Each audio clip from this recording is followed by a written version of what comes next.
और शेरमा गजनवी जिसके पास के किसी चीज की भी कमी नहीं है, इतनी दौलत, इतना मर्तबा, इतना इख्तियार, पावर, उसके बावजूद वो दुआ के साथ जिस तरीके से सलूक करता है, इतना ज्यादा मेहरबान इंसान की तरह उसने उसके साथ सलूक किया है ना। हालांकि पाकिस्तानी मेल्स की ऐसी सोच बिल्कुल भी नहीं है। औरत जितनी भी खिदमत कर ले, जो मर्जी कुछ कर ले, अपना सार काट कर भी हाथ में दे दे ना अब शोहर के, तो फिर भी वो इतना ज्यादा उस पर मेहरबान नहीं हो सकता जितना कि इस ड्रामे में नौशेरमा गजनवी हुआ है। मतलब उसने सारा कुछ अपनी आंखों से देखा, उसने देखा कि दुआ मुझे कुछ भी नहीं बता रही, उसके दिल में ये सारी बातें आई। फिर कशमाला ने उसको तस्वीरें खींच कर भी भेजी, लेकिन उसके बावजूद भी उसने ऐसा सबक सिखाया सरफराज को कि उसके 14 तबक रोशन हो गए और सारे खानदान के सामने वो घटिया इंसान कह रहा है कि जी ये तो मेरे साथ नहीं थी, ये तो और भी बहुत से लोगों के साथ खराब थी, तो इसका तो कैरेक्टर ही इस तरह का है, ये सारी बहनें इस तरह की हैं। इतना घटिया वो बोला है, इतना घटिया बोला है कि कोई भी इंसान जो था ना वो गैरत में आ सकता था और उसकी बात पे यकीन कर सकता था। लेकिन ये कि सबके सामने उसने सिर्फ और सिर्फ दुआ पे यकीन किया। हालांकि दुआ का अपना फादर भी कभी उस पर इस तरह से यकीन नहीं कर सका।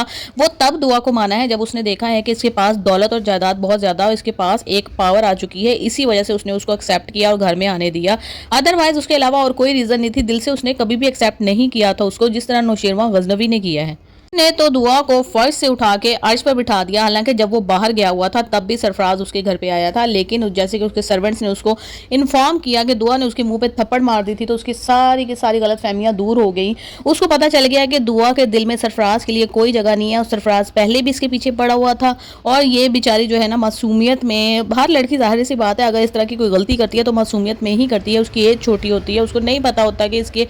आफ्टर इफेक्ट्स क्या होंगे और वो गलती कर देती है, लेकिन माशरा उसको माफ़ नहीं करता। नौशेरमा गजनवी ने बड़े ही अजीम होने का सबूत देते हुए जो उसको माफ़ किया है, तो दुआ के दिल में उसके लिए बहुत बहुत ज़्यादा जगह बन चुकी है। पहले से भी बहुत ज़्यादा थी, लेकिन अब तो वो उसको इस तरह से उसकी खिदमत करेगी कि जिस तरह से एक पीर की जाती है। क्योंकि हमारे यहाँ पाकिस्तानी माशरे में सबसे ज़्यादा लड़ाइयाँ जो है ना वो होती हैं इकोनॉमिकल इश्यूज़ की बेस पर, यानी कि शोहर की कमाई ठीक नहीं होती। तो इस बंदे की न सिर्फ ये कि कमाई बहुत ही ज़्यादा अच्छी है, बहुत बड़ी जायदाद का ये मालिक है, अपने घर में कौन सी ऐसी फैसिलिटी है जो इसने दुआ को नहीं दी हुई। इवन ये कि 8-8 गार्ड जब वो बाहर जाती है उसके पास होते हैं, सिवाय शॉपिंग करने के या एंजॉयमेंट करने के या रेडी होकर रहने के, उसके पास और कोई काम नहीं है। सुम्बुल जो फिजा के साथ इतनी अच्छी थी, उसका शौहर जो उसके निकाह में है, अब वो भी उसको समझा रहा है कि भाई तुम्हारा भाई एक घटिया इंसान है, जबकि वो भाई के घटियापन को मानने की बजाय खुद घटिया हो चुकी है बहुत ही ज्यादा। मतलब उसने तो एक तरह से फिजा के साथ दुश्मनी ही पाल ली है। हालांकि फिजा इन दिनों में प्रेग्नेंट है, वो बेचारी काम भी करती है, स्कूल भी जाती है और घर की टेंशन्स भी हैं उसको।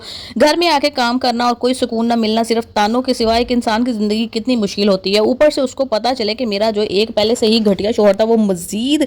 इतना गिर चुका है उसकी नज़रों में कि उसने जब चपेट मारी है ना सरफराज को, तो मेरा तो दिल हो गया है ठंडा। सरफराज ने सोचा था कि ये अभी भी मेरे रोब में आ जाएगी और मैं अभी भी ऊंची आवाज में बात करूंगा तो ये दब जाएगी, लेकिन वो नहीं दबी, क्योंकि उसके दिल में जो गुस्सा था ना वो बड़ा ही पुराना था और वो ये बिल्कुल बर्दाश्त नहीं कर सकी कि इसने सिर्फ अपनी करतूतों को छुपाने के लिए मेरे साथ इस तरह के घटिया रवैया अपनाता रहा था। और मैं पता नहीं क्या समझती रही कि इसको कौन सी टेंशन है या ये किस मुश्किल में गिरफ्तार है जो मेरे से इस तरीके से बात करता है, मेरी कोई गलती है, यही बात आज तक मेरी समझ में नहीं आ सकी थी। आज की एपिसोड में ये आपको माफिया मांगता हुआ नजर आएगा, चपेड़े, घूसे और मुक्के खाने के बाद मांगेगा, ऐसे नहीं मांगेगा क्योंकि बेगैरत तो ये आला दर्जे का है। फराज की अम्मा जो उसको कहती थी कि मेरे बच्चे तो ऐसे, मेरे बच्चे तो ऐसे और फिजा तुम ऐसी और तुम्हारी बहन ऐसी, तो उसको भी बहुत अच्छे तरीके से पता चल गया कि मेरा बेटा किस कदर आवारा है और बेटी भी किस कदर आवारा है, जिसने अपनी पसंद की शादी की है, जो बाहर जाके लड़के से पहले ही मिलती रही थी। अगर हम उसकी शादी ना करते वो भी इसी तरह भाग कर उस लड़के से शादी कर लेती। और सरफराज के बारे में जब उसको पता चला है कि ना सिर्फ ये कि फिजा की जिंदगी